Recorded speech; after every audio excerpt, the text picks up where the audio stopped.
Welcome to the What Really Happened radio show. The history the government hopes you never learn.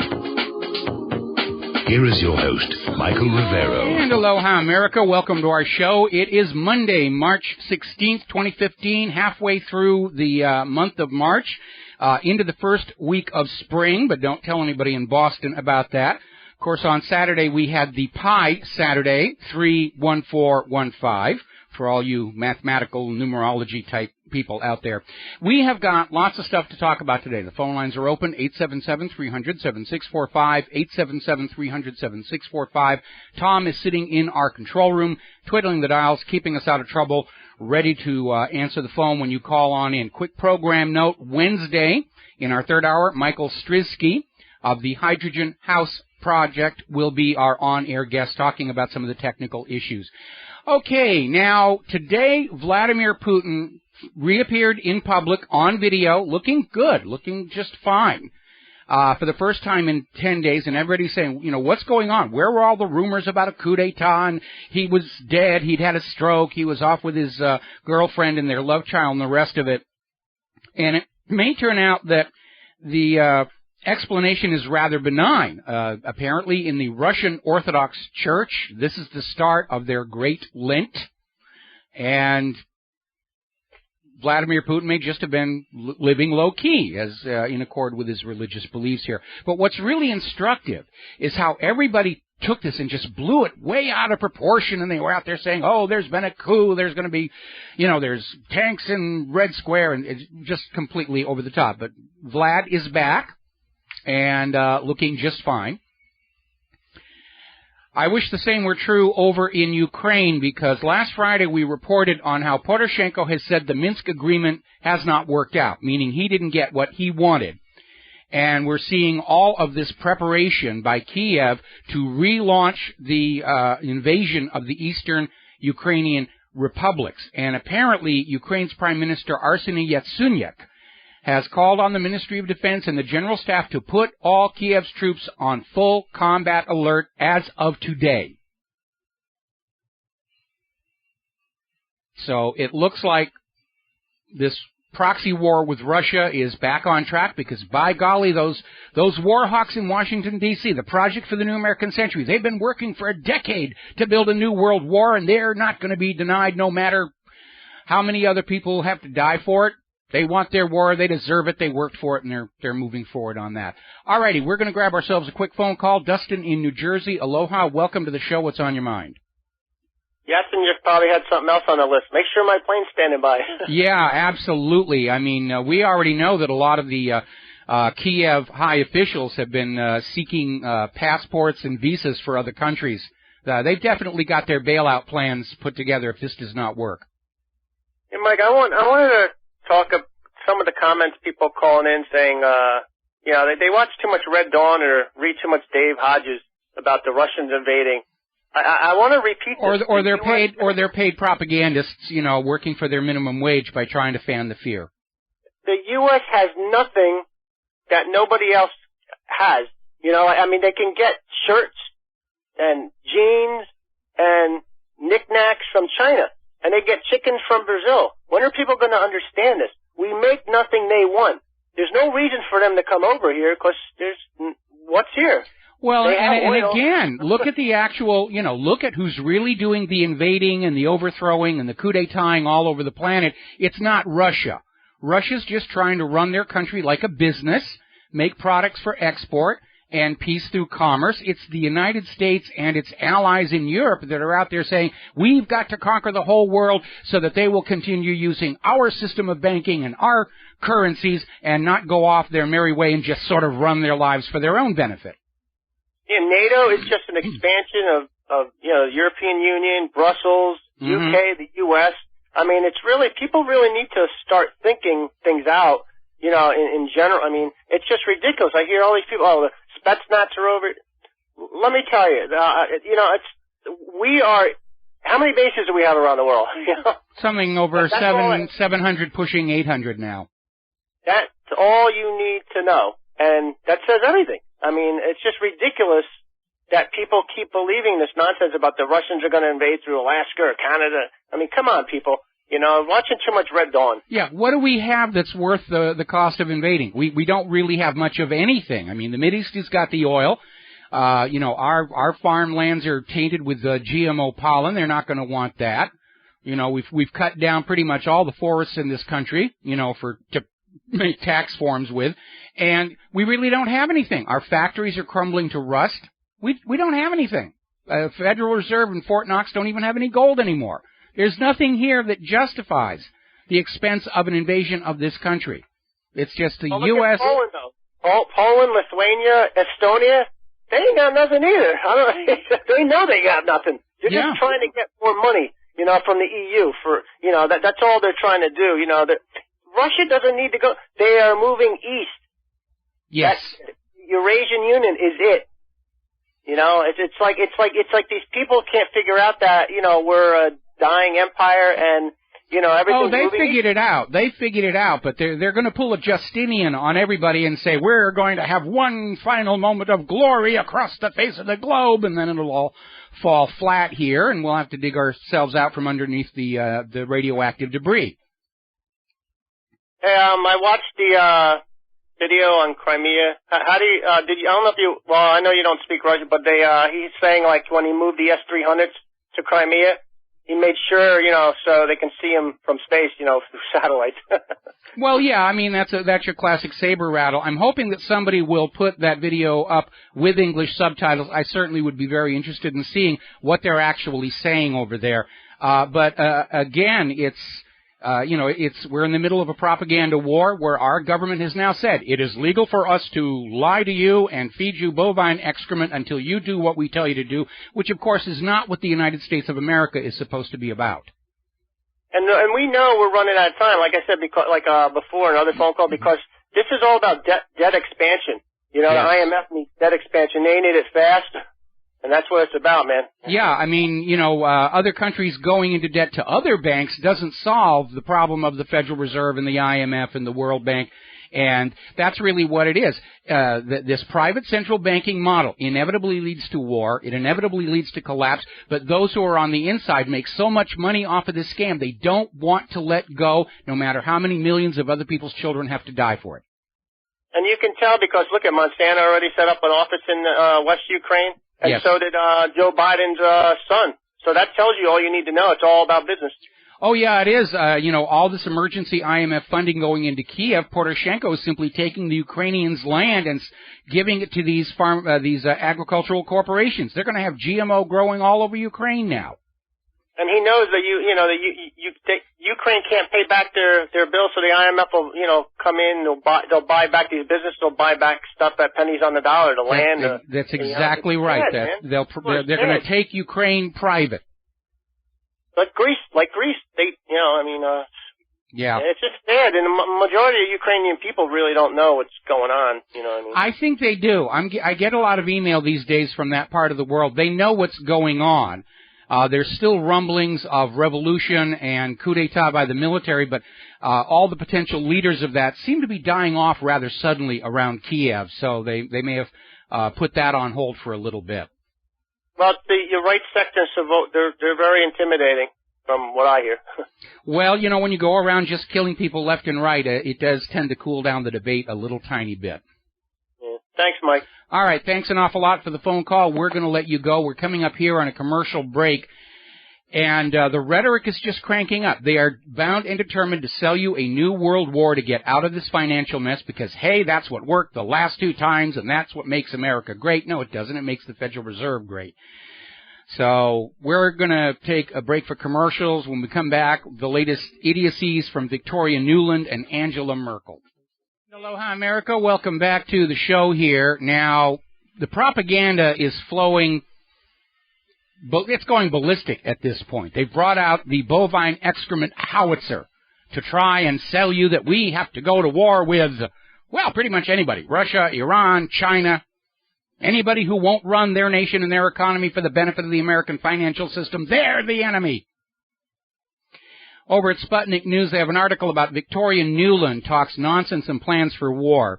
And apparently, she's out there trying to rebrand, if you will, or create the illusion that Crimea is now underneath a reign of terror and a dictatorship by Vladimir Putin, forgetting that the Crimeans voted to merge with Russia, and as of the last poll, 90% of them are very happy with the decision.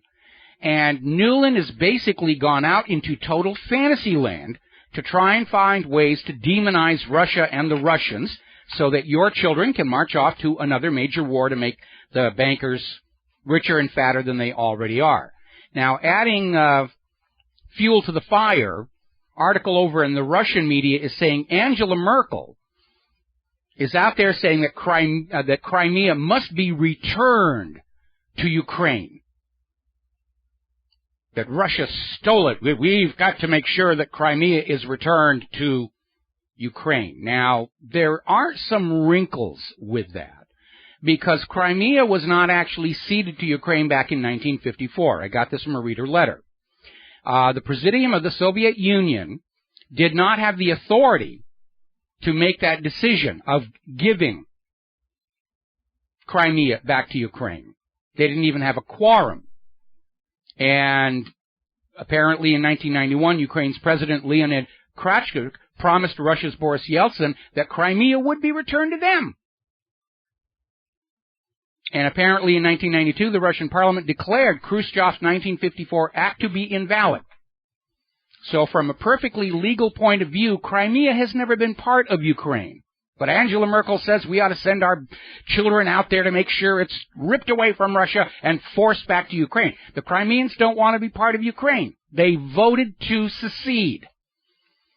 But Merkel doesn't care what the people of Crimea want. No, Crimea is a game piece on the great game of world domination here, and she's ready to march forth and just make the world do what she wants to do.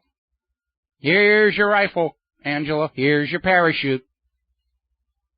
And on all sides, complete, utter disregard for what the people themselves want, forgetting that under the United Nations Universal Declaration of Human Rights, which all UN member nations agree to adhere to, all people have the right to self-determination. If you're living in a region and the government you are under is not doing a good job taking care of your people and your region, you have a right to just go off on your own and say, we're going to form a new government. That's what Crimea did. That's what Donetsk has done. That's what Lugansk has done. They want nothing to do with the U.S.-installed junta in Kiev. And under the rules of the United Nations, they have a right to do that and not have their homes and schools and families blown to bloody bits because they're refusing to be slaves to the European Central Bank.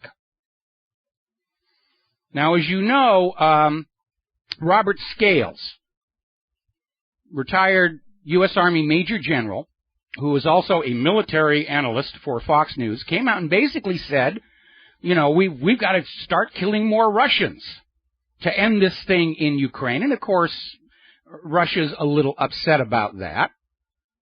It's actually a violation of Russian law to basically come out there and call for war when none is really justified. And Scales' response to that apparently is, I didn't think they watched Fox News in Russia.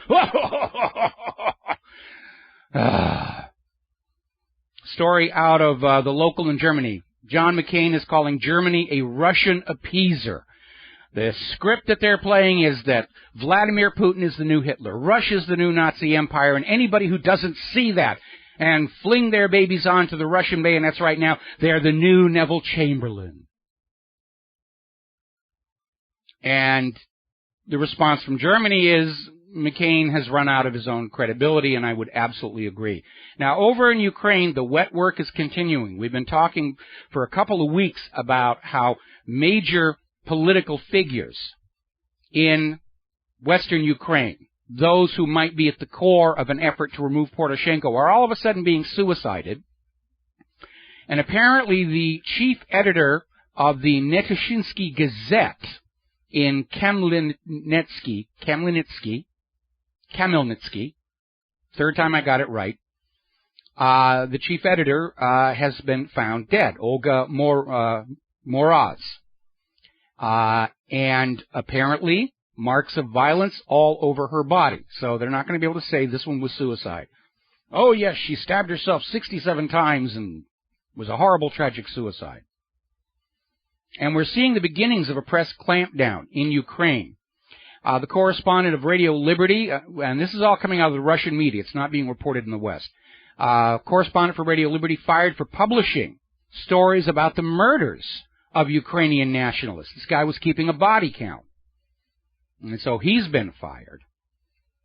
And Russia knows what's going on. Russia knows that the U.S. government has gone off the UN reservation, off the Constitution. They want a war with Russia, with China, because that's the only way they can get out of this self-created economic mess. And they're doing it because they did it twice before, and it worked. Crash of 1907, get into World War I. Conquer the nations that you owe money to and say, we don't owe you money anymore. Crash of 1929, World War II, same game plan. Crash of 2008, here we go. Going to make war on the rest of the world, conquer them, steal their wealth, write off U.S. debt to them, and all will be well for the next 50 years until we get into World War IV, World War V, and World War VI. Because the problem that leads to the wars has nothing to do with the different governments. It has to do with the inevitable nature of private central banking, driving a nation into debt until that debt forces conquest as the last option to try and balance the books. All righty, we're coming up on a commercial break. I know we got a caller waiting on the line from Canada, but I'm going to ask you to wait patiently through the commercial break here because I don't have enough time to get you started. Meanwhile, knowing that the U.S. is gunning for him, Russia has begun snap military drills. 38,000 personnel, 3,300 units of military equipment, including 110 aircraft, 41 ships, 15 submarines. They're getting ready to play with the majors, as it were. Another story out of the Russian media, U.S. planning a color revolution in Armenia.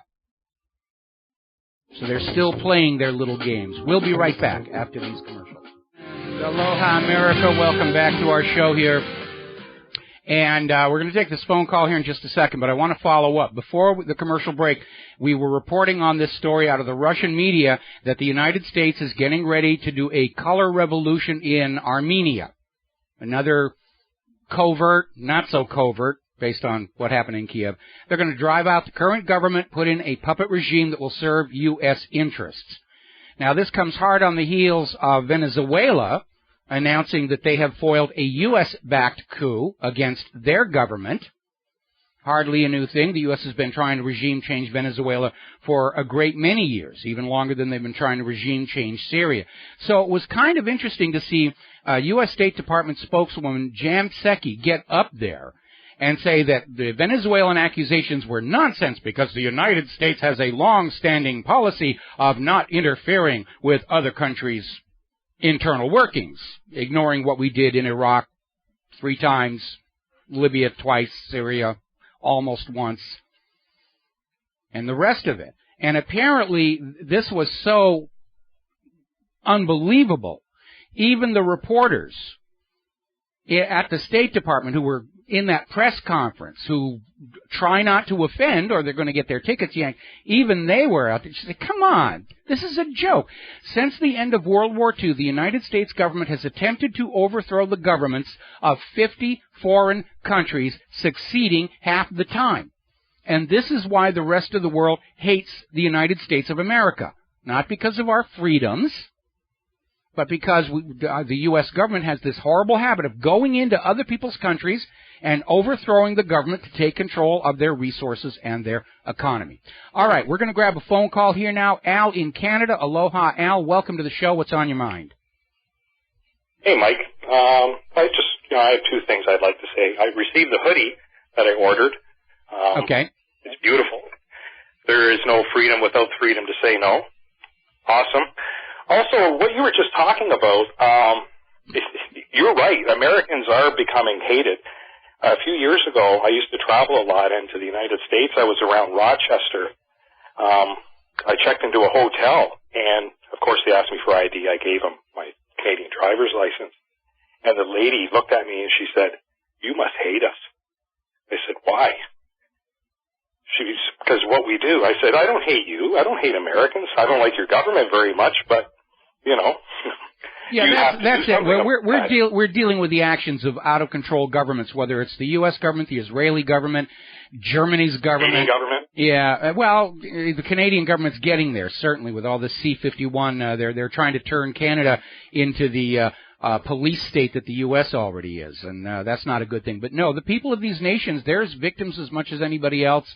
And, we're not going to condemn all of the Americans for the actions of Washington, D.C. We're not going to condemn all the world's Jewish people for the actions of the Israeli government. And we're not going to condemn all the world's Muslims for the crimes of ISIS, whoever they finally turn out to actually be. Yeah, people have to understand that. Just because a government is quote-unquote voted in doesn't necessarily mean they're the ones that are setting the policy. There are people behind the government that are always going to be there that you cannot vote out.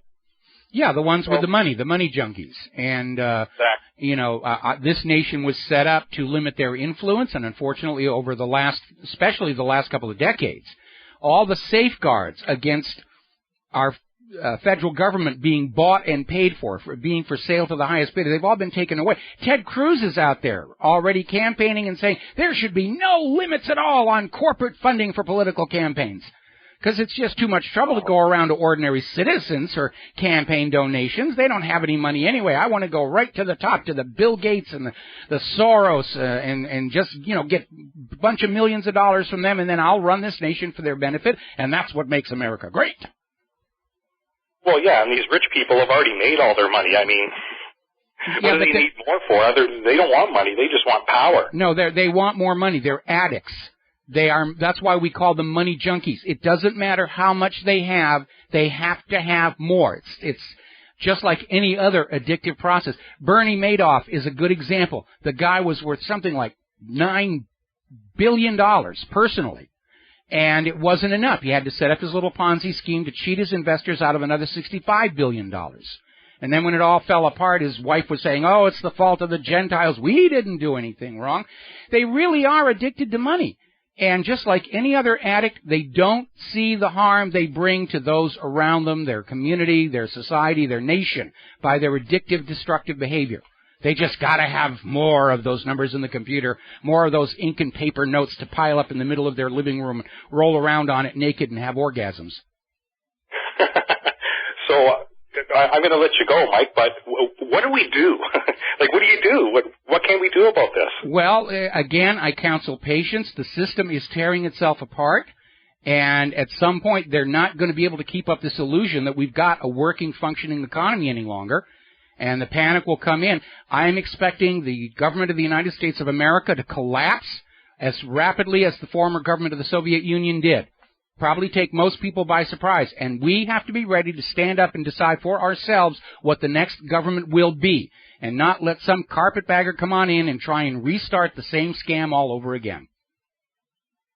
Well, I hope your prediction works out, because as Trudeau said, when you're sleeping next to an elephant, and you probably heard the rest. Yes. Thanks a lot, Mike. All right, thanks an awful lot. We're going to let you go here.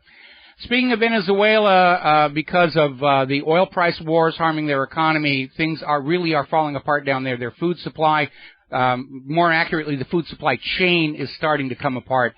And so things are very, very tough in Venezuela. Not just there, Brazil is in the streets demanding the removal of their government right now. All right, we'll talk about that a little bit later in the show. Senate Democrats are preparing to basically defy Obama, and they're going to work to oppose the Iran deal.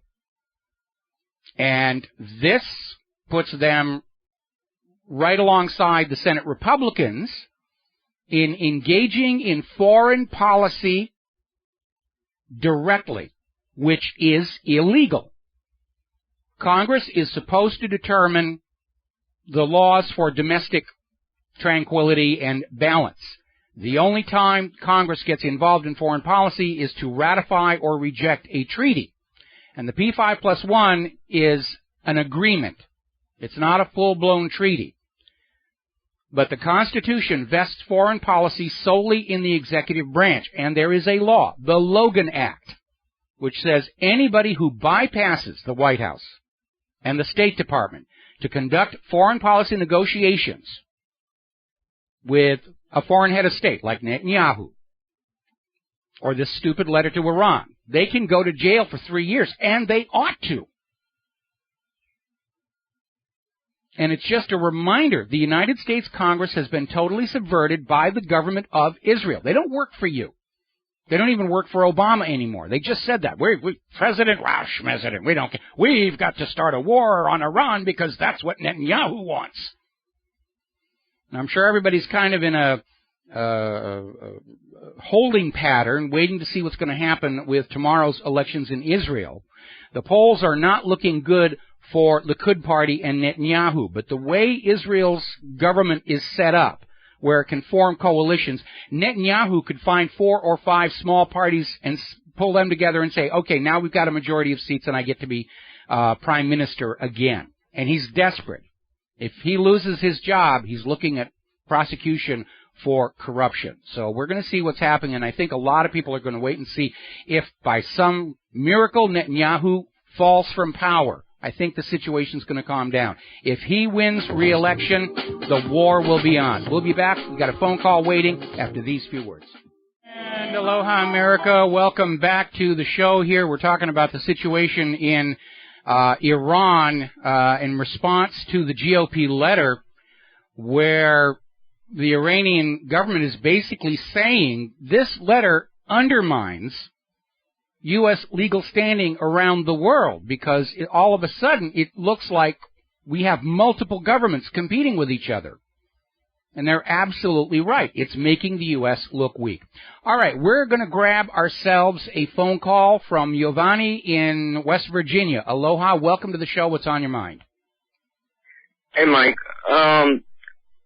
The Fed, with them postponing interest rates, they've been doing it for some time now. If it were to go up, I guess that would be problematic for the bankers somehow.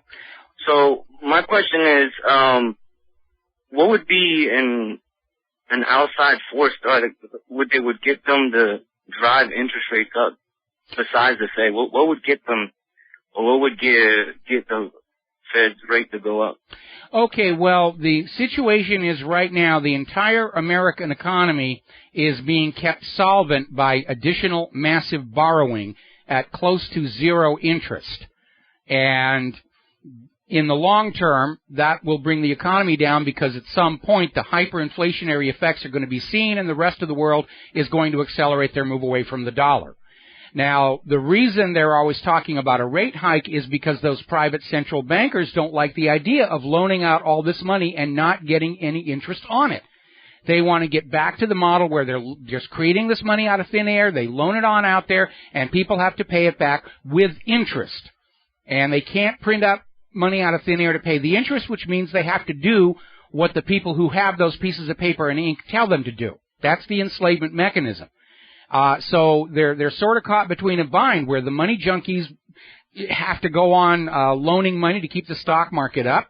But if they talk about charging interest on it, then all of a sudden the people who are borrowing that money to keep the stock market going are realizing they're going to be losing money because the returns on the stocks aren't there. The stock market is hideously overpriced. And even though the prices of the stock are going up, and it's almost back to 18,000 as of today, the actual return on those stocks is not there. If they have to start paying interest for the money that they're playing the market with, they're going to start losing money and they're going to sell out. And every time the Fed talks about raising the rates, that's exactly what happens. Everybody gets nervous. They start selling off the stock. The market goes down. The Federal Reserve comes back and says, all right, we're going to keep the rates close to zero for the foreseeable future. They're in a corner. This quantitative easing lowered rate was supposed to be an emergency stopgap measure. Now it's become permanent. They're trapped. They're addicted to this. They can't slow down and stop because this nation has lost the manufacturing and the agriculture on which to base a solid currency. Okay. Now my other question was, I know China and the IMF are talking about, getting the yuan, I guess, put as the reserve currency. But I thought one of the reserve currencies. One of the reserve currencies. But what I thought was, isn't BRICS almost the same thing as IMF? Aren't they like counterpart? Or? Well, BRICS is a group of nations that want to conduct their business without going through the U.S. dollar, and that's why it's such a threat. Because since the end of World War II, or at the end of World War II, the Bretton Woods Agreement made the dollar the single global trade and banking currency, off of which the U.S. financial system made a huge profit. Because before anybody could trade or bank across borders, they had to come to the United States and either bring merchandise or borrow those dollars at interest before they could conduct their business. And the U.S. Economic system got lazy. The money was just pouring in, and that's why they let manufacturing fade away. We don't need to make things. We're financiers to the world. And especially coupled with the devastation to our agricultural exports because of the GMO problem, the U.S. is now hooked. If the rest of the world stops using the U.S. dollar and the U.S. financial system is no longer able to loan those dollars out at interest, and other countries stop bringing manufactured goods and agriculture to this country for those pieces of ink and paper, it's all going to fall apart.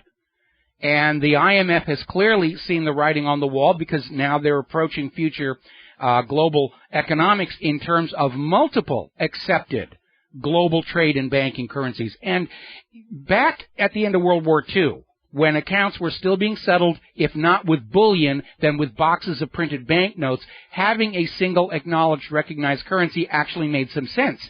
But in the current world, an age of global instantaneous financial transaction, the idea of needing a single global currency is obsolete.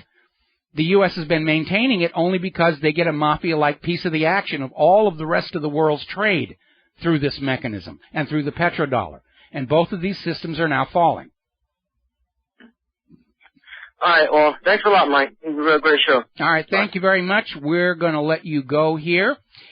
Now then, getting on back to the letter to Iran. It's not just Iran's government that is looking on this letter with slight bemusement. European leaders are out there saying that the GOP Senate sending this letter has also sent a message that nobody can really trust what the U.S. government is about to do because it's obviously factionalized. You've got Congress over here saying Bibi wants a war, let's give it to him. Obama's trying to calm the situation down because he recognizes that if we get further into this war agenda, the U.S. is likely going to lose. And so until there's more of a uniform policy coming out of the U.S. government, the rest of the world doesn't trust what our government is going to do, certainly not anything that they say. And that's the reason why foreign policy is reserved by the Constitution to the White House and the State Department, and why any other branch of the government engaging directly in foreign policy can go to prison for 3 years. Because the Founding Fathers understood that foreign policy had to be unified and consistent, and not subject to the whims of this or that clique in Congress, or this or that money junkie out there. That's why that Logan Act actually exists. Foreign policy is exclusively the domain of the White House and the State Department. I'm not saying they're doing a good job about it, especially with Jan Psaki out there just, lying all over the place. But the rules are the rules are the rules are the rules. And the government is not playing by the rules. Congress is not playing by the rules. So we're seeing all these leaders in Europe saying they're not sure they can trust the U.S. government anymore because they're not sure who's calling the shots. Very interesting story over at Raw Story in a video. Apparently, Senator Tom Cotton, he's the guy who got $1 million from this emergency committee for Israel and led the hue and cry for this letter to Iran, was apparently on an interview and said that Iran must be stopped because they already control Tehran. This is your government on drugs. Any questions? I mean, Cotton's out there. Iran is in control of Tehran. Yeah, it's their capital city. Now, he may have meant to say that Iran is now in control of Baghdad, which is not accurate. But obviously, Washington views Iran's assistance to Iraq against ISIS as causing Iraq to pivot more toward Iran and away from the United States of America. And after 3 invasions by the U.S., I can understand why maybe Baghdad is a little cool to go on being buddy-buddies with Washington, D.C. Now, over the weekend, the Washington Post, ostensibly the official voice of the U.S. government, came out with an op-ed saying, war with Iran is probably our best option. Really, it's just time to go ahead and do it. A guy named Murayshik wrote the op-ed, and, well, hey, that's the way you feel. Here's your rifle. Here's your parachute. We ran out of the camo, but climb on into that transport plane, and we'll drop you right over Tehran. And let them know that you're coming to whip their rear ends all by yourself. But we're not going to follow, because we have been lied into too many wars. Going to take a break for the news. We'll be right back. Aloha, America. Welcome back to our show, hour number 2 here. And I'm going to grab a quick long-distance phone call here right from James in Tokyo. Aloha. Ohio gozaimasu. Welcome to the show. What's on your mind? Domo arigate kotode gozaru, Michael-san. Thank you for taking my call. I still didn't get my my radiation detector, but once I get it, I'm going to start sending you the stuff.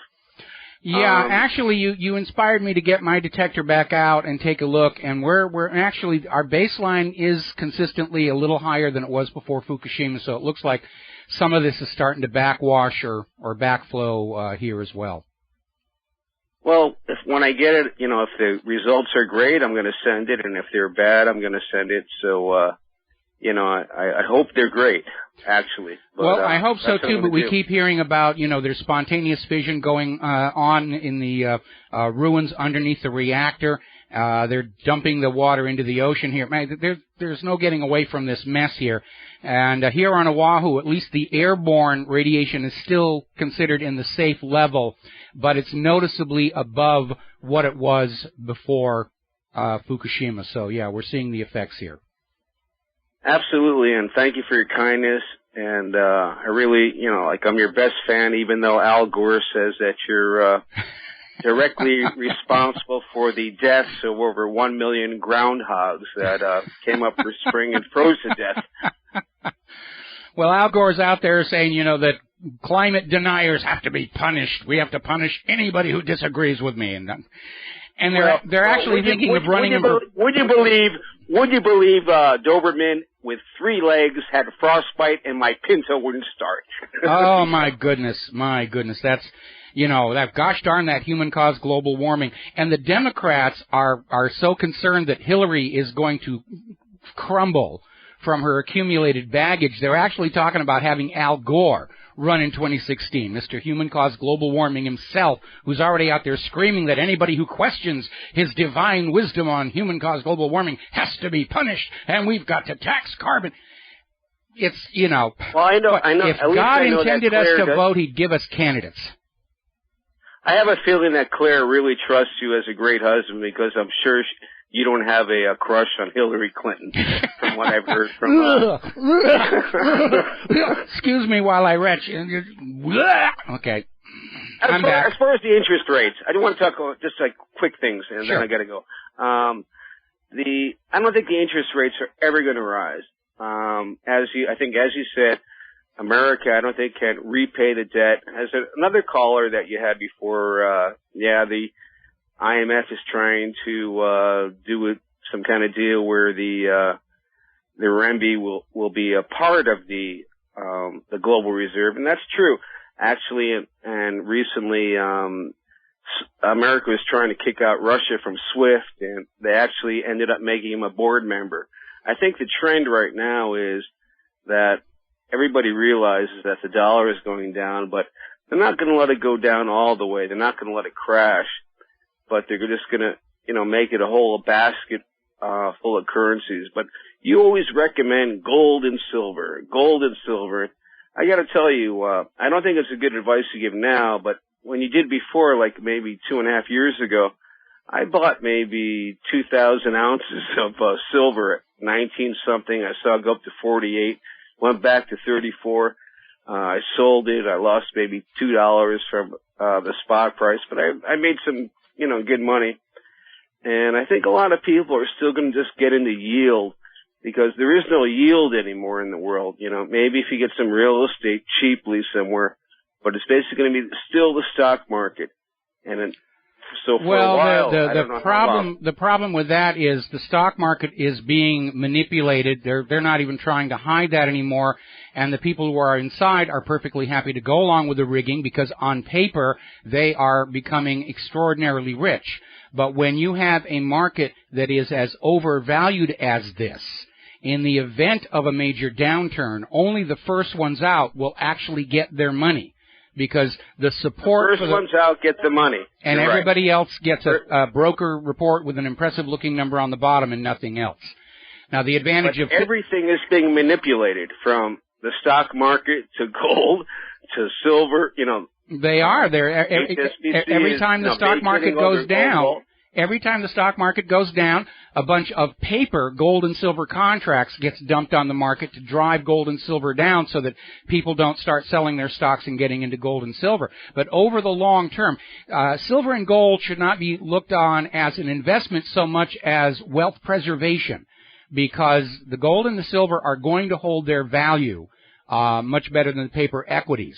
I believe that, but I'm just saying, if you want to invest in gold and silver, wait for like a major turn up or a major turn down. Like, I wouldn't say get into it now. I would just say, like, for example, like if they bring it down, $5, $6, yeah, go ahead, get in, or if they bring it up and then the trend is going to go really up, then get in. But I'm just saying right now, just be patient, stay on the sideline. Hey, Mike, before I go, I sent you a letter. You get it? Oh yes, I did, as a matter of fact. And okay, that's all. Okay, that's it. That's all I got to say. And biggest fan, and keep up the great work, Michael. Yes, thank you very much, and thank you for the letter. Bye-bye. All right, we're going to let you go here. Now, the precious metals are getting interesting, and it's not just silver and gold. There are other metals out there. Platinum, obviously, tantalum. A lot of people don't really understand why tantalum is such a critical material for modern industry.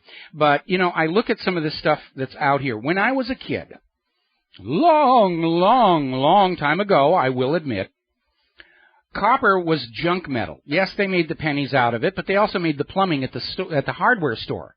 You'd buy faucets were made of copper, and pipes were made of copper. It was basically a junk metal. Now they're issuing investment-grade coins in copper. Now, I don't recommend that because you've got to have a lot of them, but it basically shows how the dollar has declined to the point where metal that used to be considered throwaway, suitable only for pennies, is now being considered an investment grade. And it is all being manipulated, and I don't recommend you go into physical silver and gold because you're going to make an immediate profit, because you're not. As long as the riggers are out there, they're going to try and make gold and silver unattractive relative to your savings account and the stock market. But having physical silver and gold, especially the junk silver, that's the dimes and the quarters, which is a recognized unit of value, if the economy does go belly up in a spectacular fashion, those silver dimes and silver quarters, pre-1965, are going to be a recognized unit of currency to keep commerce among the people going. And it's just prudent. Anybody who's betting their entire future on the stock market or their bank account or even the U.S. paper dollar, you're being foolish. Diversification is the key to survival, and pretty much every financial expert's going to tell you that. You want your wealth spread all over the place so that one disaster doesn't take you down. Now, I want to get on back to this op-ed that appeared in the Washington Post that's selling the idea that war with Iran is probably our best option because, we can't trust Iran. They're bad people over there. History is against them. Iran has not initiated a war of conquest against another nation in over 200 years.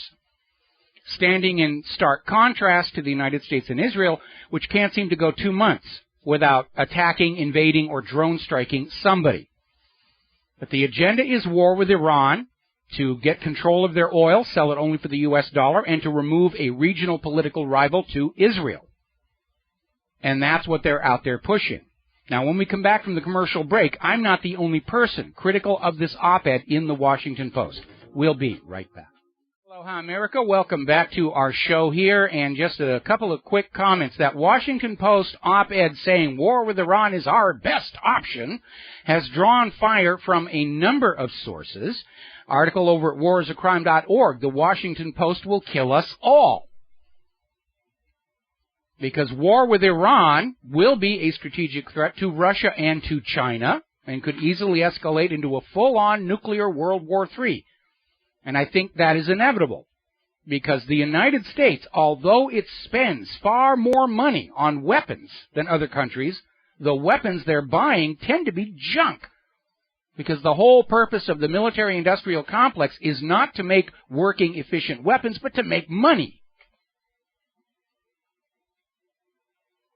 Another article over at The Atlantic, no less. One of our major newspapers says, what the heck, why not start another unwinnable war? Story out of INFOWARS.com. CNN is beating the drums of war. And apparently Wolf Blitzer is out there pushing Putin is Hitler and Russia is Nazi Germany and we can't appease. And here's your rifle, Wolf. We got to take all these people, politicians, corporate media, who are so in love with the idea of war, put them in BDUs, give them some rifles, parachute them into the nation they think needs invading, and let them have all the fun that they want. Leave the rest of us at home. All right, we're going to grab a phone call. Steve in Massachusetts. Aloha. Welcome to the show. What's on your mind? Hi, Mike. First of all, when I heard that Putin was missing, I had like a pit in my stomach. Now, hopefully he's all right. I view him as a peacekeeper and, almost like a hope for him to get rid of the bankers and. Well, I don't know about the bankers, but definitely Putin's image around the world is that of a global statesman who is trying to keep this warmongering under control. He did it in Syria. He's trying to do it in Ukraine. And I'll agree when they started making a big brouhaha over his absence from public life, and all these wild and crazy rumors were all over the place. But as it turns out, apparently he was suffering from the flu. He's recovered. He's back at work, and he's just doing what he's doing. Yeah, great. The reason why I called is I look at some of the headlines, and I was wondering if there's like subliminal messages hidden behind headlines. Like, for example, a couple weeks ago, I saw a headline saying that Americans must put aside some money instead of paying for a debt. Now, I was wondering if that's their way of saying put some money away because something big is about to happen. Well, yeah, I saw that story. I don't think there was a hidden message. I think somebody was really trying to say you got to preserve your liquidity position. Now, of course, Janet Yellen over at the Fed has the opposite point of view. She's saying the problem with the economy is that too many Americans have money just sequestered in their savings account. They're hoarding cash, and the best thing would be if they would empty their savings account and put that money in circulation, and the economy would just turn around overnight. And of course, it's completely bogus. It's absolute nonsense. And again, when I was a kid, the advantages of having a savings account where they were taught in school, it was all, yes, you've got to have a savings account. You've got to have some money set aside for emergencies. And now they're saying exactly the opposite. Spend until you've got no more to spend. Because if you're keeping your money in a savings account, well, it's not even really safe there. The bail-ins are coming. But if you have your money at home, they can't get at it. And right now they're desperate to get every little tiny single penny they can to try and keep this Ponzi scheme going until somebody else is in office to take the blame for the collapse. Yeah, and just like when you were talking about Michelle Obama and her program going around the schools and rationing kids with the skimpy meals. I was just wondering, would that be her way of saying, get used to this kid, this is how it's going to be in the future? So could very well be. Could very well be, because all of those Michelle Obama lunches, they're all corporate produced food. There's nothing in there that's really fresh. It's all coming from GMO farms and heavily processed. And yeah, they're conditioning our kids to live in this dystopian society where government decides what you're going to eat, what you're not going to eat, what medicines you're going to take, medicines you're not going to take. They're already brainwashing our kids to get them to believe that the Congress and the President can change the Constitution anytime that they want. They've been lying to them about the Bill of Rights.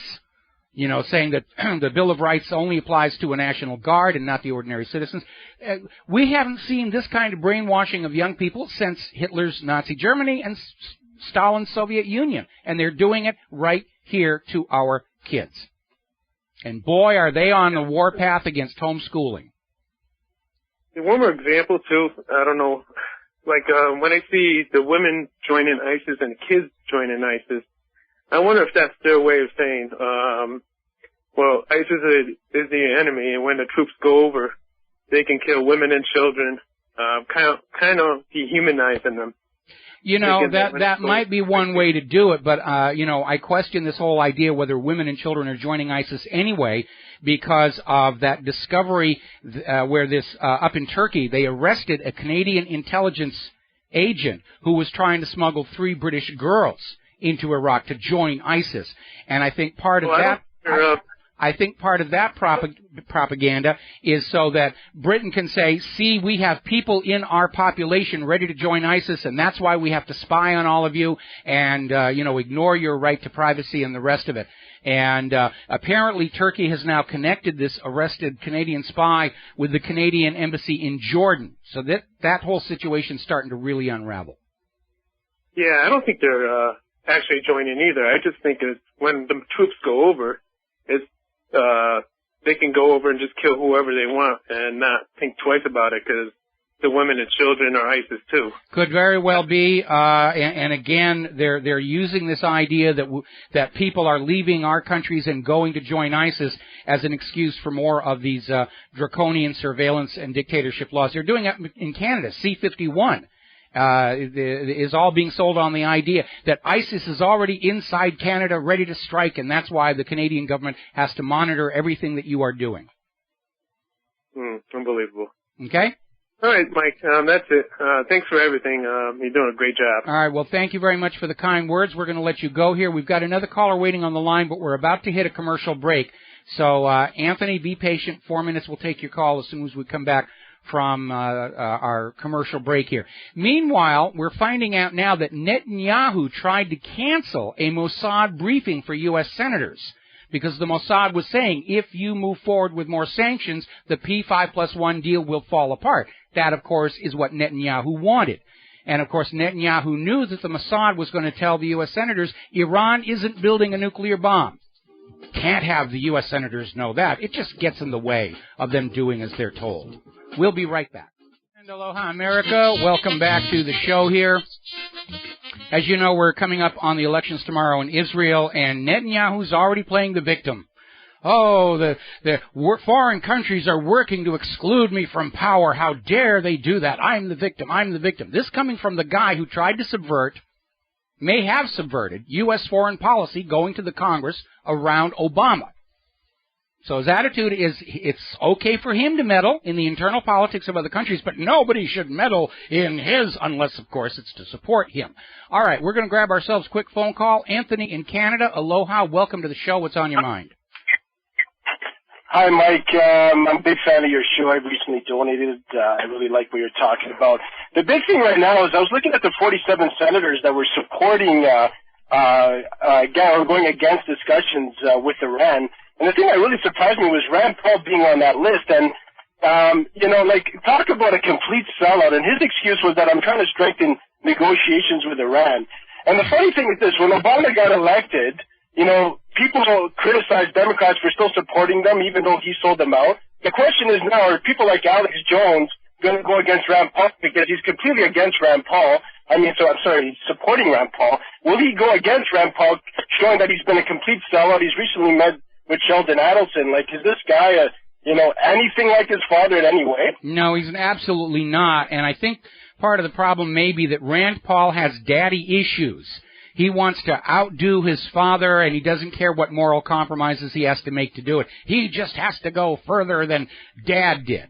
And it's a very childish point of view, but people at that level in society, that kind of wealth and power, they don't have a reason to grow up and be mature. They're just big kids with lots of money, and our government, our government, far from being the best amongst us, really it's just the high school clique grown up with money, still looking out for each other, getting away with what they can get away with. Their behavior really is very much still on that high school level, if you think about it. I absolutely agree with it. It's just like, I know Rand Paul is compromising a lot of issues, but, considering that there were a lot of Republican senators that didn't sign on to it, and for him to be one of them, it's like, it was just completely shocking. And just, you mentioned Bibi Netanyahu. It's funny, too, because most of the support that Bibi Netanyahu gets is actually foreign money. It's foreign money that's actually supporting him. There was an article stating that most of the money that supports his election campaign is coming from the United States. So for him to criticize others for saying foreign money is trying to oust him is just absolutely bizarre. You just recently mentioned that as well. Well, politicians say whatever they think is going to work to get what they want at that moment. And they used to be able to get away with it because prior to the age of the Internet and the independent media, nobody would stand up and say, look, yesterday you were saying this. I mean, back in 2009, Netanyahu campaigned on a two-state solution. Now he's campaigning saying that if he wins, there will never be a Palestinian state at all. And we stand up and we say, look, this is not what you were saying before. Which one do you mean? Which one were you lying about? The same thing that Hillary is dealing with. She survived all these scandals, and she thinks they're in the past. In fact, that's a talking point from Hillary supporters. Oh, it's old news. We don't need to go into that again. Well, you're going to, because as Hillary gets closer to 2016, all these past scandals are going to become legitimate areas of inquiry for the American voter.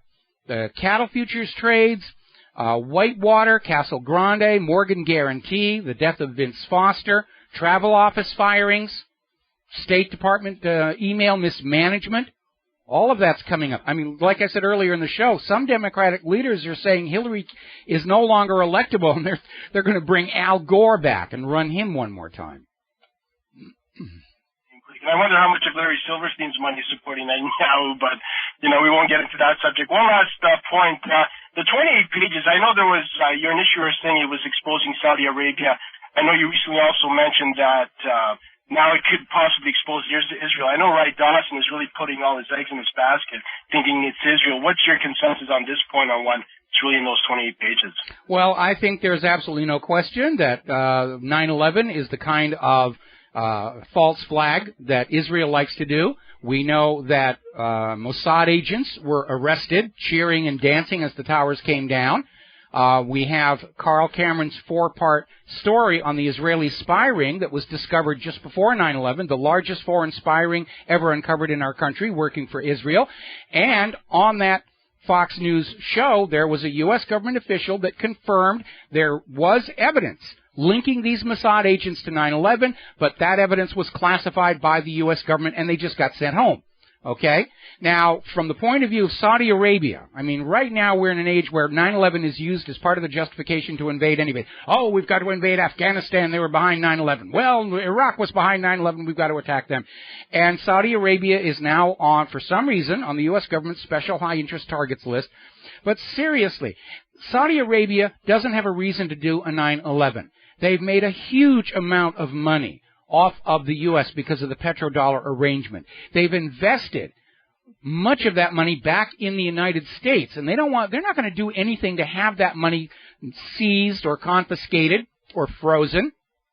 And if Saudi Arabia, for some reason, decided they didn't like the United States anymore, they don't need to crash airplanes into buildings. All they got to do is ask for all their money back. And the U.S. financial system would implode. And it would be perfectly legal for Saudi Arabia to do that. So there's no reason for Saudi Arabia to do that. 9/11 was done to create shock and horror in the American people and direct that rage against a specified target of invasion. Okay. Yes, thanks a lot. I appreciate it. All right, we're going to let you go here. Thank you very much for the phone call. Now, Pamela Geller, who is notorious for being behind all of this Islamophobic media placards on buses, signs all over the place, and then suing anybody who puts up a counter-argument, has come out to label Jon Stewart of The Daily Show, quote, the most disgusting Jew on the planet, because he won't toe Israel's line. Stewart, as you know, is very critical of the U.S. government. He's very critical of Netanyahu's government.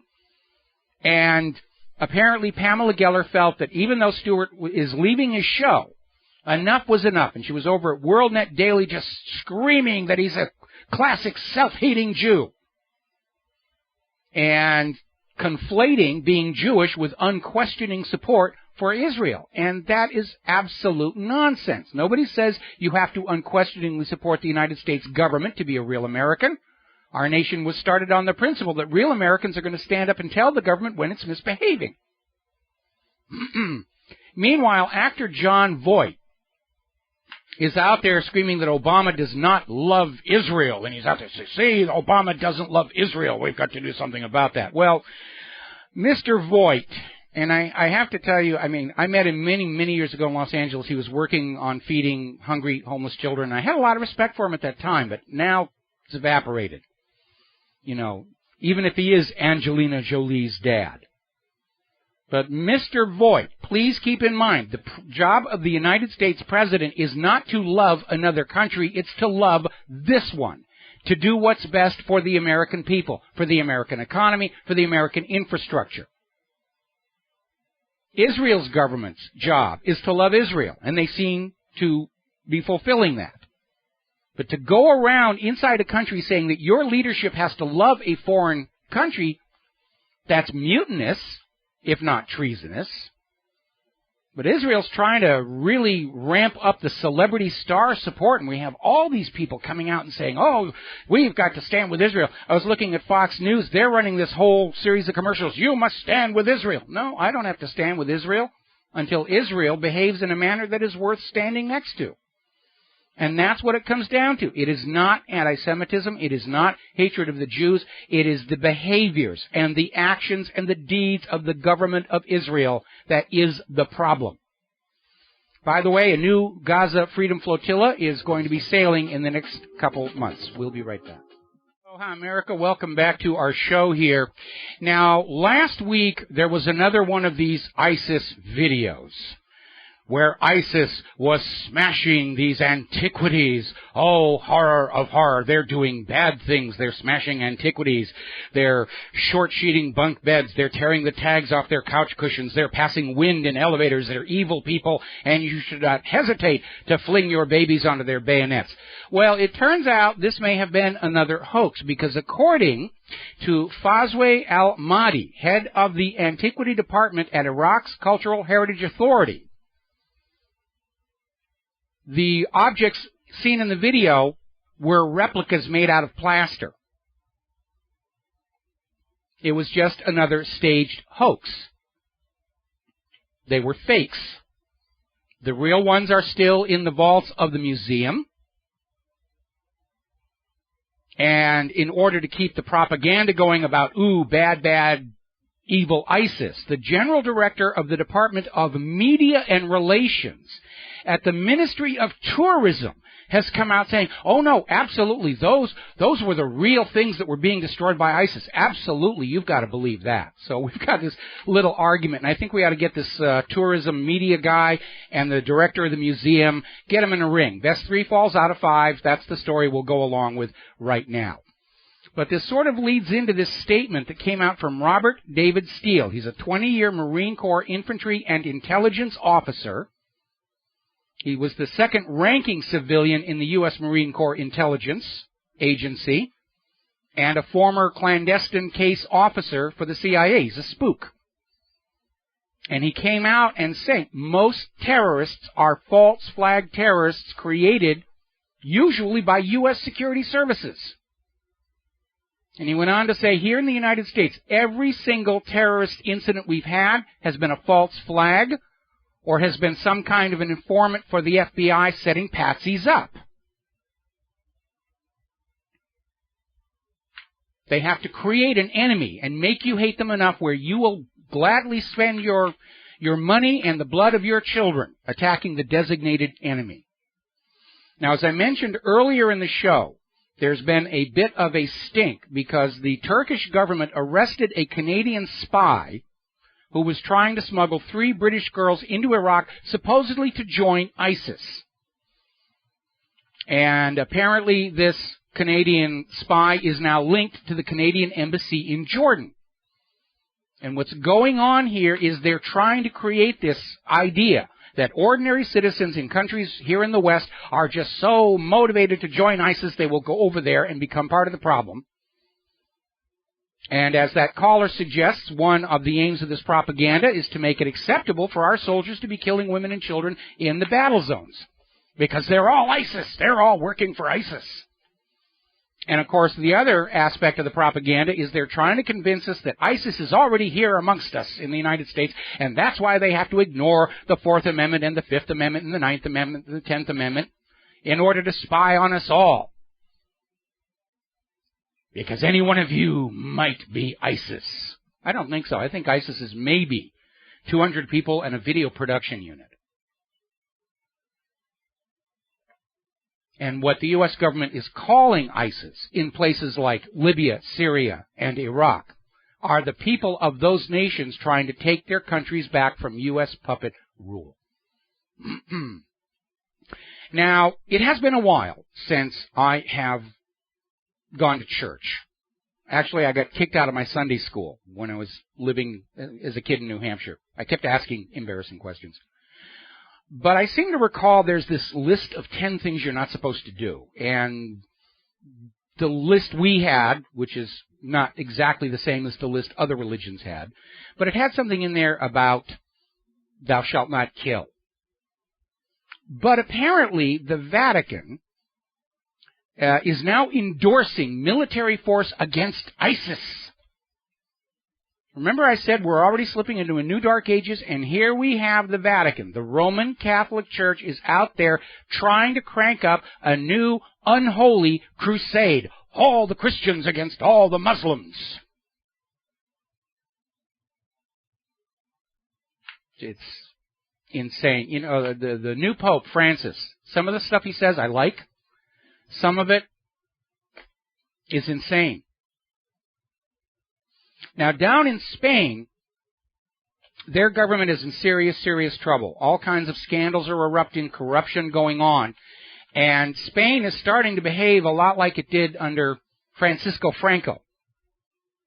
The Spanish government is now trying to criminalize solidarity among citizens. And what that means is, when the government is abusing somebody and other Spanish citizens come around that person to say, hey, you shouldn't abuse them, that is now a criminal offense in Spain. You can go to jail for that or face crippling fines.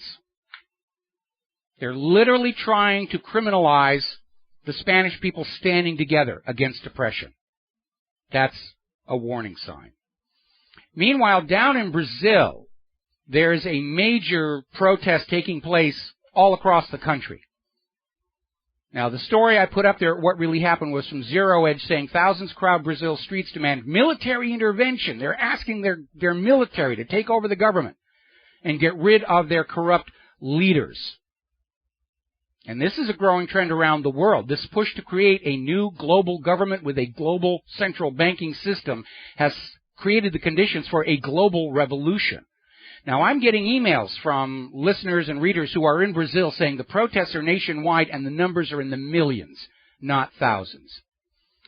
Over in Egypt, Sisi is asking the United States to restore the military aid that they were sending to Egypt, which they had suspended during all of these coups, where Morsi got in, then Morsi was kicked out. Now, El-Sisi is in, nobody's really sure who's there. But apparently Egypt is now dealing with massive protests. The Egyptian people see Sisi as another Mubarak, especially because Mubarak just got a get-out-of-jail-free card as part of the deal. And so El-Sisi wants you, the American taxpayer, to buy him weapons that he can turn on the people of Egypt. Get him back in line. Tell him who's the boss around here. Now, up in Ireland, their finance minister is dumping stocks and buying gold. He invested in SPDR Gold shares, ETF, Portuguese government bonds, and other exchange-traded funds.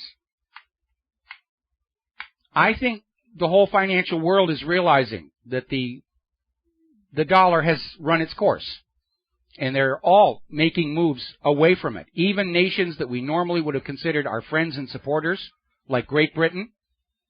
IMF is now saying, all right, we got to look at other international trade currencies. The dollar's just not going to be here much longer. Now, Germany, meaning Angela Merkel, is leading the hardline approach against Greece. Remember, last week the European Union was telling Greece, you can make your payments to the bondholders, just stop paying the Greek people for the next 2 months, and that'll work out. Germany is now suggesting that Greece go the way of Cyprus, to loot savings account holders, to give the money to the money junkies over at the ECB. And all of this is going to force Greece out of the European Union, a default on their debt. But Germany and the European Union, the ECB, are stuck. They cannot cut Greece any slack on their debt at all without every other member nation of the European Union demanding the same. And when Greece sets the precedent of leaving, they'll probably be followed by Spain and Italy initially. The whole EU could start coming apart. And that will trigger that derivatives firestorm on Wall Street we have been warning you about. They're holding this whole charade together with duct tape and baling wire. And they're not going to be able to hold it together much longer, especially as the world realizes what's going on, what the driving forces behind all of this is. The greed of the money junkies in their private central banks. It all starts with them. And they absolutely cannot admit that they've done anything wrong or that they should ever live in a world without the population, debt slaves rather, to them. Meanwhile, Iran has sealed a memorandum of understanding in the banking sector with Russia. So now Iran and Russia's economies are going to be linked and cooperating, which means an attack on Iran will be seen as an attack on Russia. We'll be right back after the news. Aloha, America. Welcome back to our show on this Monday, hour number 3. And we're talking about the economy. Oil has tumbled under $43. This is like a 6-year low that we're seeing, and it's going to get worse because apparently there is a glut, and they're literally running out of places to store the oil, which means they're going to be pricing it even lower just to get people to buy it and burn it, which has got to be making Al Gore and John Kerry very nervous. Amazing here. Another article that we're seeing out of governmentslaves.info commenting on the recent trend for the iconic anchor stores leaving shopping malls. And it's happening at an alarming rate. Now, for those of you not familiar with the terms, when you have a large shopping mall, not a strip mall, but a large shopping mall, the big buildings at either end are usually occupied by a name retailer, Sears, okay, or JCPenney's or one of those. But the shopping malls get a percentage of everything sold in those giant department stores. And it's a big bite into their profits. So more and more of these large stores are abandoning the malls to go for a standalone facility that they are in charge of. And without those anchor stores to lure people in, those shopping malls are getting into trouble. By the way, somebody put up a link showing the decay of the country. There was this movie called Dirty Dancing. There's been a remake since then. I'm talking about the original with Patrick Swayze. And they used as a location this resort in the Catskills. And apparently since the movie has come and gone, this resort has just fallen into ruin. And you look at these pictures, and it's becoming a consistent theme in our country about all these abandoned facilities. They're just rotting away. Our whole country's rotting out from under us while the money junkies grab all the money and roll around on it just for fun here. Story out of Zero Hedge. U.S. manufacturing output falls for third month. Worst since 2009. Americans are not buying anything at the shopping malls. We don't have anything to buy things with. Manufacturing orders are dropping. Exports to other countries are being looked on askance because the U.S. is losing the currency war, and importing American products is very expensive. So, we mentioned this yesterday, but we're going to mention it again. Story out of Investment Watch blog. Many workers in failed pension plans could see benefits reduced. The U.S. government now admits it can't fully guarantee 51% of the insolvent pension plans. Now, the law used to be that when you paid into a pension plan, you would get what was promised. But the U.S. government just recently changed the law to say that if the pension plans are in trouble, they can break their promise to the pensioners and say, thank you for all the money you gave us. We don't have it now. You're only going to get a little bit. Now, the law regarding pensions was originally written in recognition that you're dealing with people who are too old to recover from an economic catastrophe and start over again.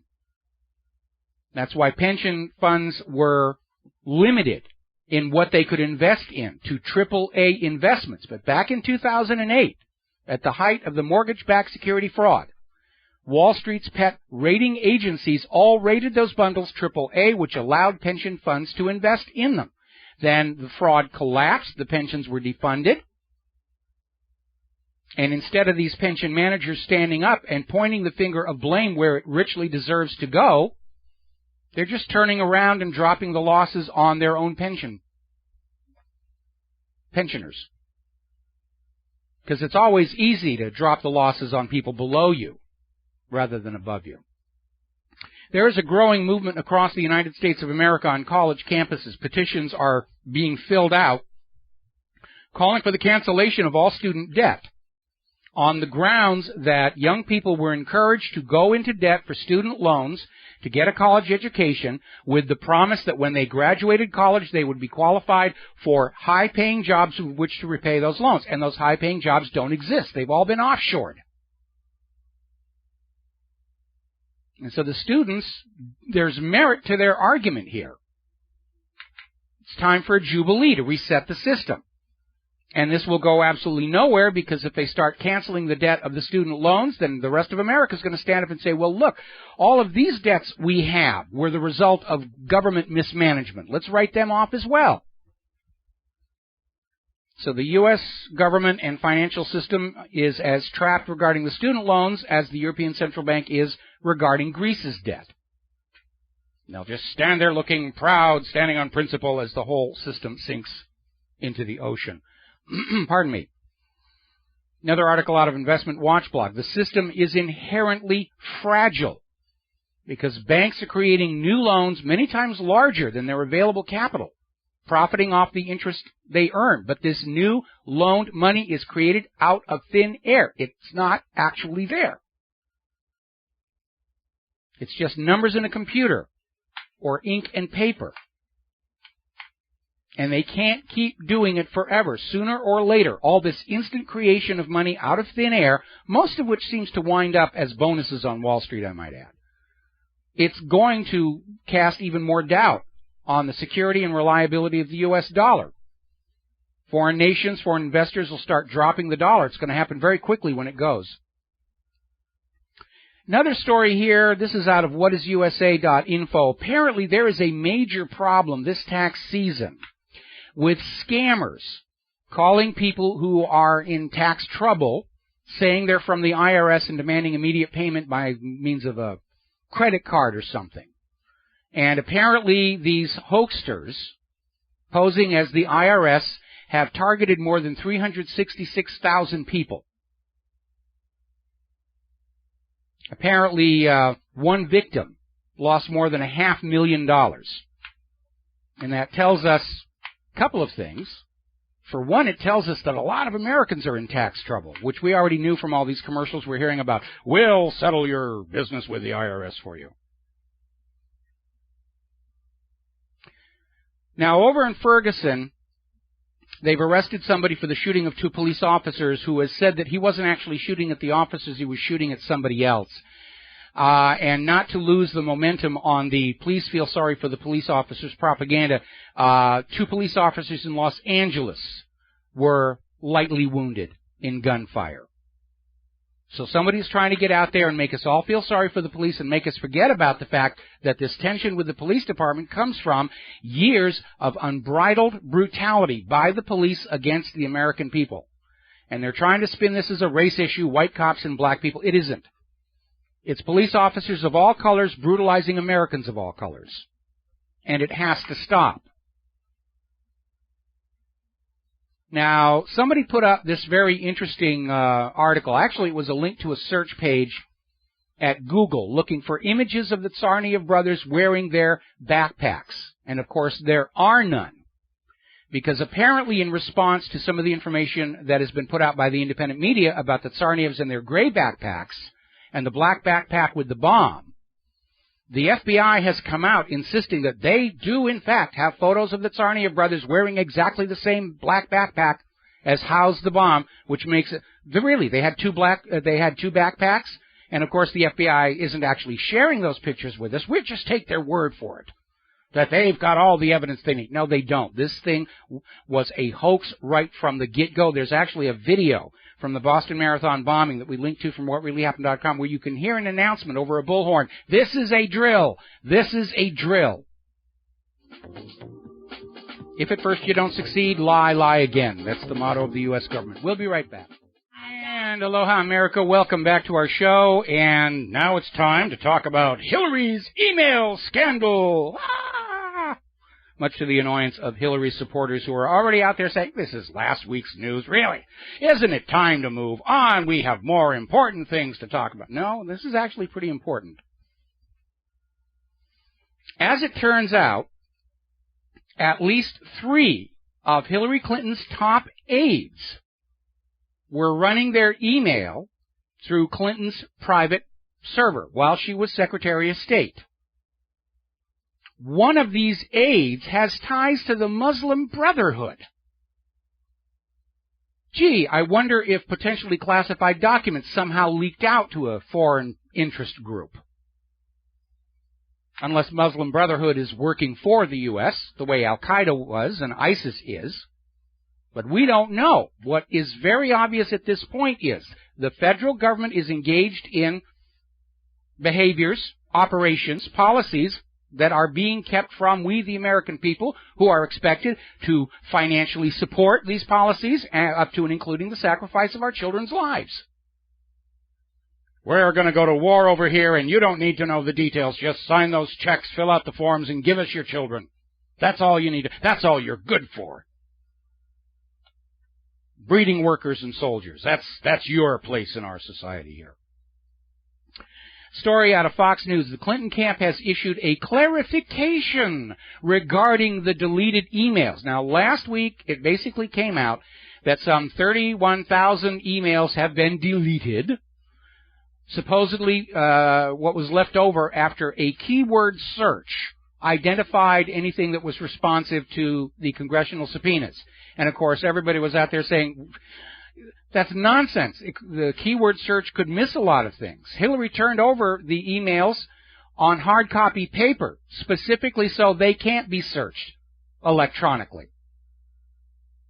So now they're clarifying and they're saying that, oh yes, every single message was reviewed by a human being. That's the clarification. Apparently, clarification is Washington, D.C. speak for, okay, you caught us. Here is a new lie to placate you all. And next week there'll be another clarification. And next week there'll be another clarification. And if you don't just accept our clarifications, the terrorists are going to win. Now, apparently on Friday, a federal judge ruled in a case brought by Citizens United that the State Department has to turn over manifests from all 47 overseas trips that Hillary Clinton made while she was Secretary of State. I don't agree with everything Citizens United has done, but this is a victory. All right, we're going to grab ourselves a phone call. John in Barbados, aloha, welcome to the show. What's on your mind? Hello, Michael. Just a point of clarity.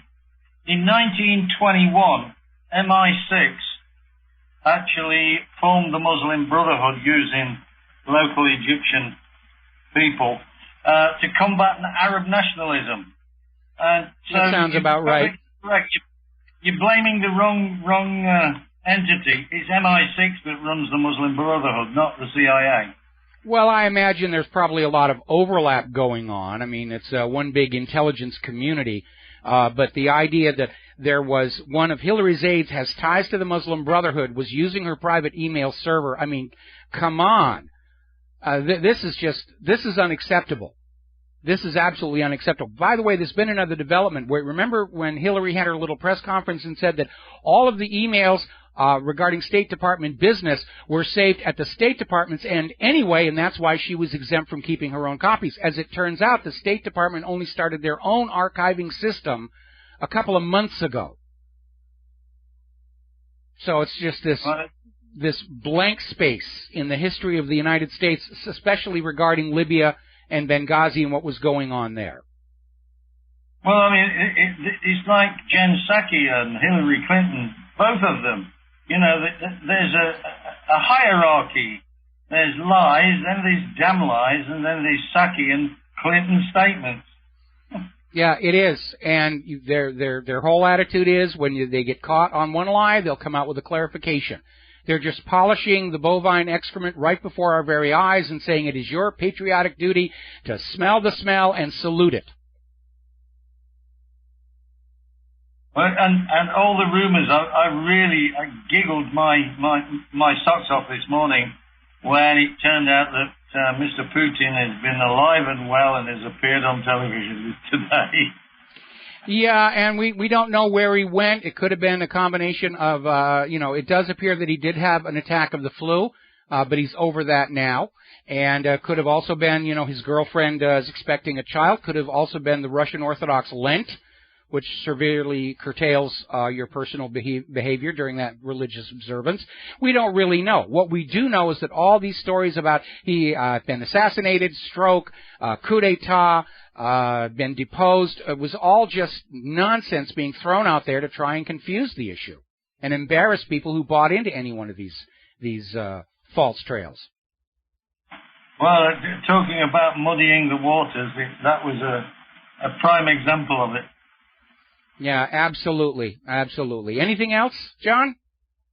No, thank you, Michael. I just thought I'd point out that actually it was MI6 that brought the Muslim Brotherhood into being in 1921. Well, thank you very much for that, but I don't think that guarantees that MI6 alone is running them right now. I think it's a shared resource. Thank you very much for the phone call. We're going to let you go. I just got an email coming in saying that apparently down in Brazil, Dilma Rousseff has fled to Cuba, and it does appear that there is a coup d'etat in progress. We're still going to try and find some details about what's going on. Somebody sent me a bunch of pictures. Whether the military is part of it or not, I don't know, but big changes going on down in Brazil. Alrighty, getting on back to email servers and spies and all the rest of that. Story just broke on USA Today. The White House is removing the federal regulation that subjects its Office of Administration to the Freedom of Information Act. They are now making it official policy that the White House is exempt from the Freedom of Information Act. And that's nonsense. The whole point of the Freedom of Information Act is that we, the people, have a right to see and know what our government is doing in our name, with our money, and with the lives of our children. And Obama just said, no, you don't. You're just going to have to trust me now. I remember that video that came out a while ago where Obama said, if you can't trust your government, we've got problems. Well, Mr. Obama, we don't trust the government, and you do have problems. And exempting yourself from the Freedom of Information Act is not going to reduce them. We'll be right back after these words from our sponsors. And aloha, America. Welcome back to our show here. And C-SPAN is now out there pushing the idea that conspiracy theories and conspiracy theorists are a threat to the U.S. national security, which we are if the national security is based on a pile of lies, frauds, and deceptions.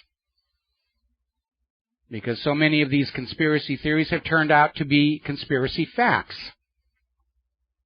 And because most propaganda is still being rather recklessly crafted along the lines of what they used to do back in the 1950s and 1960s, it's easy to find the problems and the holes and tear it apart.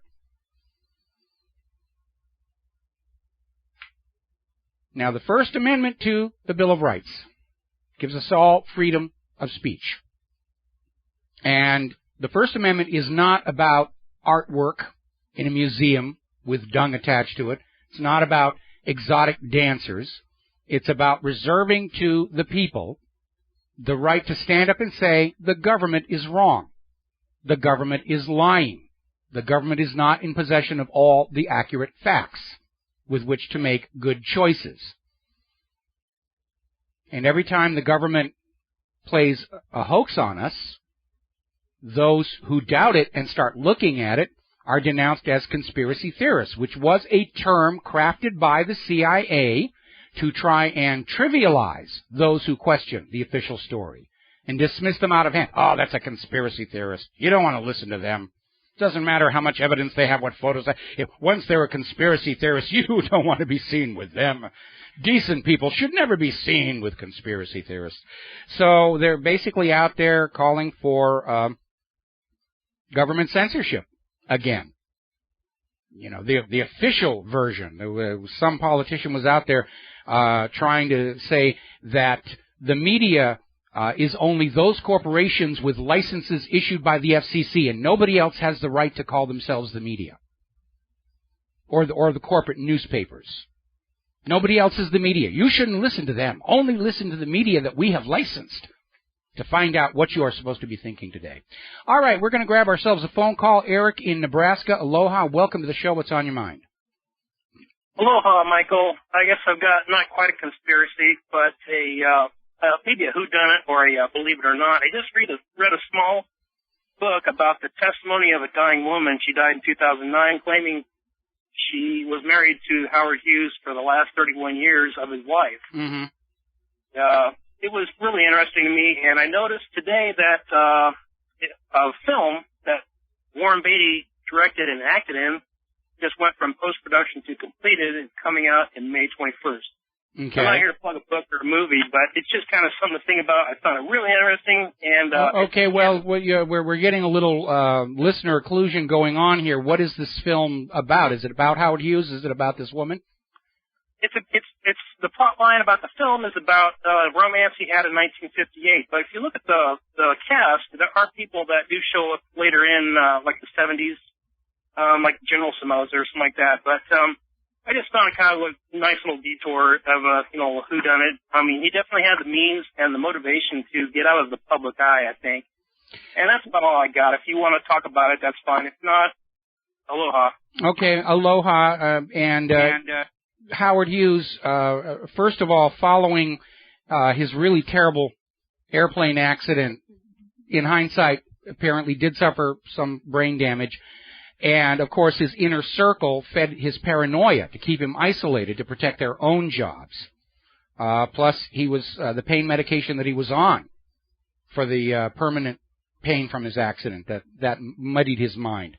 And, in a lot of ways, he's a character that you almost feel sorry for him. Despite his money and his fame and his power, his life goes horribly wrong. Kind of like Michael Jackson. All righty. Now, speaking of going horribly wrong, there is an article of faith in Washington, D.C.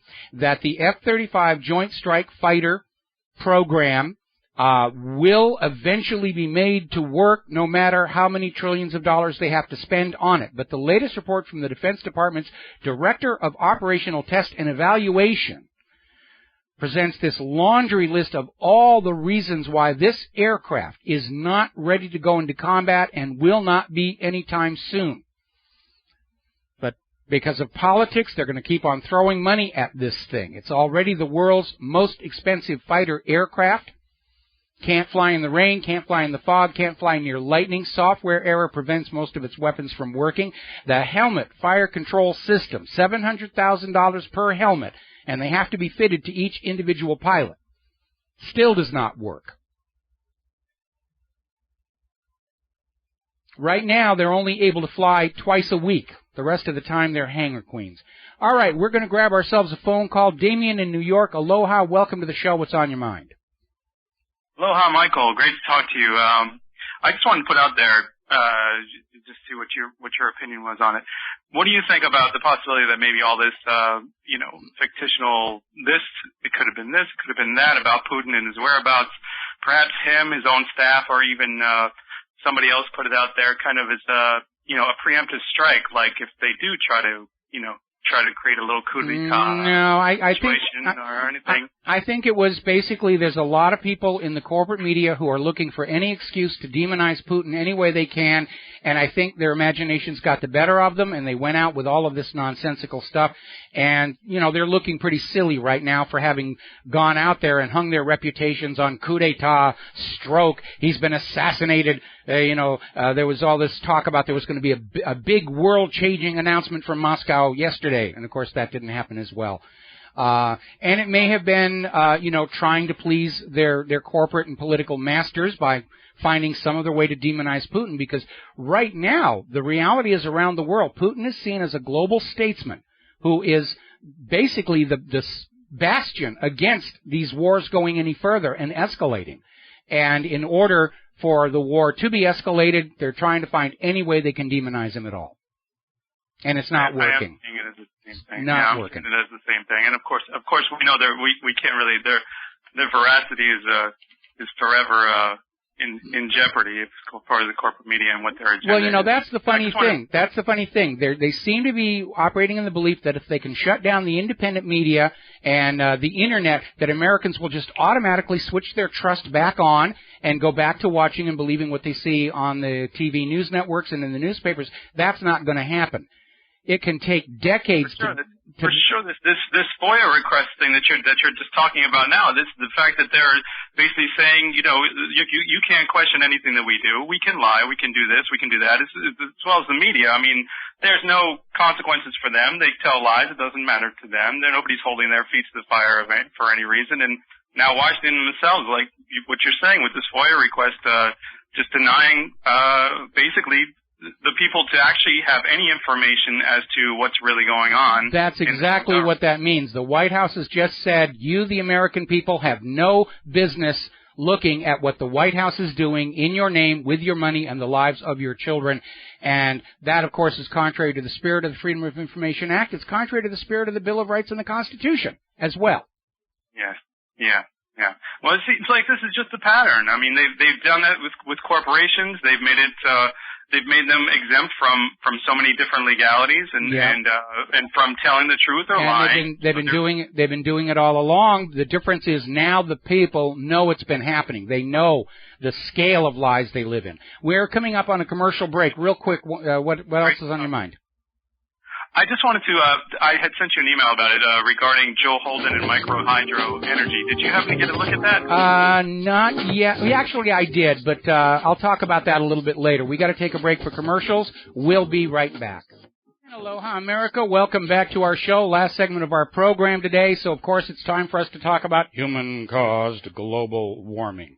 Okay, it's official. Boston broke the record for the snowiest winter of all time with a total of 108.6 inches. Over in Italy, they're still arguing about this town that got 100 inches in an 18-hour period. They think it's an all-time record for snow within a 24-hour period, but the people who might officially confirm that are saying, well, we don't really have a standard system of measurement, so we're going to pretend that that didn't happen. Apparently, the icebergs in Cape Cod have become a new venue for water sports people, a sport called wake skating. They're starting to slalom around all those big chunks of ice that are still floating out there in Cape Cod. Remember, we had a blizzard on the Big Island last Friday. And still the carbon Nazis are out there saying, oh, yes, it's global warming. We've got to tax carbon. We've got to tax carbon. We absolutely have to tax carbon to save planet Earth from you icky poo humans. Very interesting story in the Daily Mail, no less. It is a scathing critique of the Royal Society, which is the top sanctioned coffee clatch for science in Great Britain.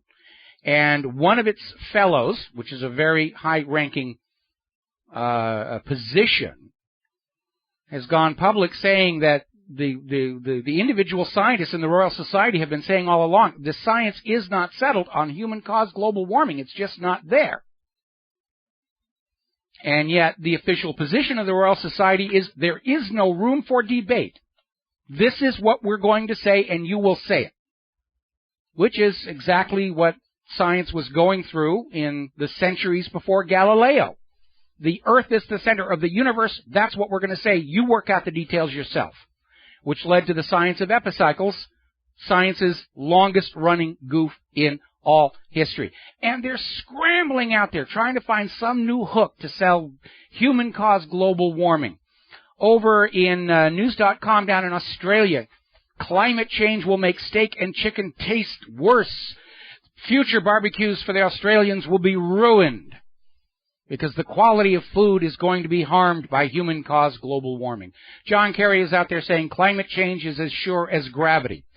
Well, in a way, he's right. The climate does always change, always has, always will.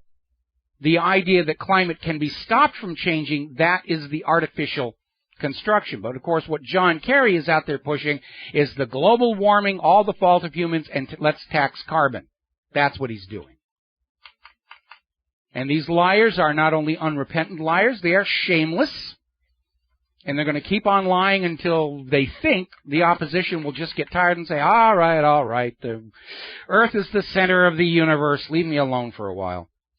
Al Gore's out there saying anybody who doubts his revealed divine dogma on human-caused global warming must be punished. Going to get Brother Torquemada back.